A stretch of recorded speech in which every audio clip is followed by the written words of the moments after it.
कल्पना कीजिए, आप अपने कॉलेज के दोस्तों के साथ हंसी मजाक करते हुए एक रोमांचक यात्रा पर निकले हैं। चारों ओर खुशी का माहौल है। कोई नहीं जानता कि कुछ ही घंटों में एक भयावह त्रासदी उनकी जिंदगी बदल कर रख देगी। 13 अक्टूबर 1972, एक तारीख जिसने दुनिया को यह दिखा दिया कि इंसानी हिम्मत और जिंदा रहने की चाह कितनी गहरी हो सकती है।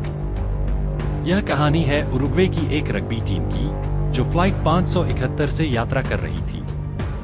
उरुग्वे के ओल्ड क्रिश्चियंस क्लब की टीम अपने दोस्तों और परिवार के साथ एक चार्टर्ड फ्लाइट से मोंटेविडियो से सेंटियागो, चिली जा रही थी।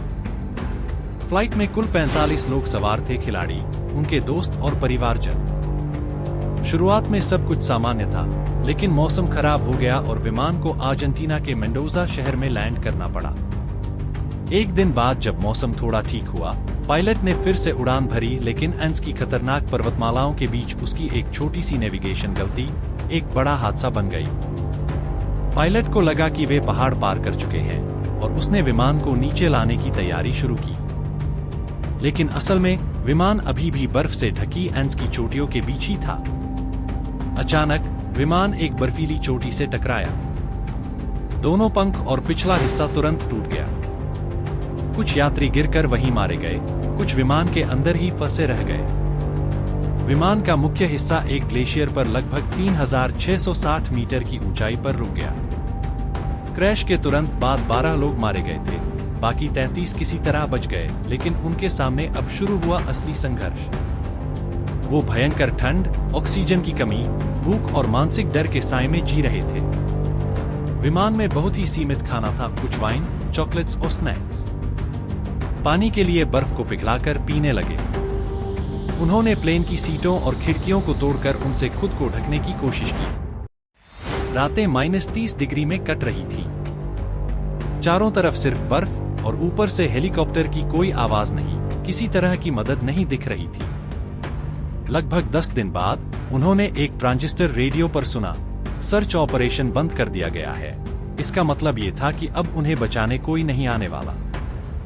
ये सुनकर सब टूट गए, लेकिन कुछ ने हार मानने की बजाय जिंदा रहने की ठानी। फिर आया वो क्षण जो शायद किसी भी इंसान के लिए सबसे कठिन होता है।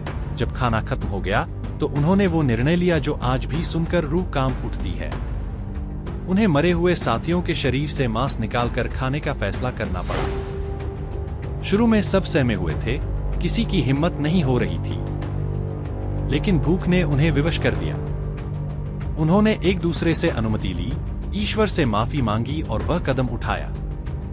कैनिबलिज्म यानी इंसानी मांस खाना वो चीज जो सभ्य समाज में अकल्पनीय है, लेकिन यहाँ जिंदगी और मौत के बीच की एकमात्र डोर बन गई। एक और तबाही 17वें दिन आई, एवलांच। एक तेज बर्फीला तूफान आया और प्लेन के अंदर ही भारी बर्फ आ गिरी। 8 और लोग मारे गए। अब सिर्फ 19 लोग बचे थे। वे 3 दिन तक बर्फ के नीचे दबे रहे, बिना धूप, बिना ऑक्सीजन। लेकिन फिर भी कुछ लोग जिंदा निकले। ये इंसानी आत्मा की एक अविश्वसनीय ताकत थी। अब जिंदा बचे लोग जानते थे कि मदद खुद उन्हें ढूंढनी होगी। 2 सबसे मजबूत युवकों, नंदो पर्राडो और रॉबर्टो कनेसा, ने कठिन निर्णय लिया कि वे एंड्स पर्वत पार करके मदद लाएंगे। वो दोनों निकल पड़े, जूते फटे हुए, शरीर भूखा, तापमान जमा देने वाला, लेकिन उनके हौसले बरकरार थे।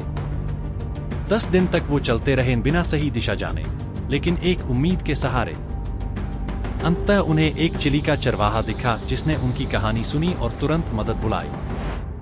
22 दिसंबर को पहले हेलीकॉप्टर बचे लोगों तक पहुंचे और 72 दिन बाद 16 जिंदा लोगों को एंड्स से बाहर निकाला गया। इन 72 दिनों में उन्होंने भूख, सर्दी, गिल्ट, ट्रॉमा और आइसोलेशन के खिलाफ जंग लड़ी। पूरी दुनिया इस चमत्कार को देखकर हैरान रह गई।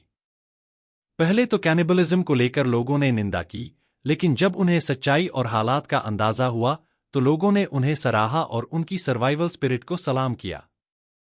इस घटना पर कई किताबें और फिल्में बनी। 1993 की फिल्म अलाइव और हाल ही में आई नेटफ्लिक्स की सोसाइटी ऑफ द स्नो ने भी इस हादसे को फिर से दुनिया के सामने रखा। लेकिन असली कहानी उन 16 लोगों की है जिन्होंने मौत के मुंह से जिंदगी को छीन लाया।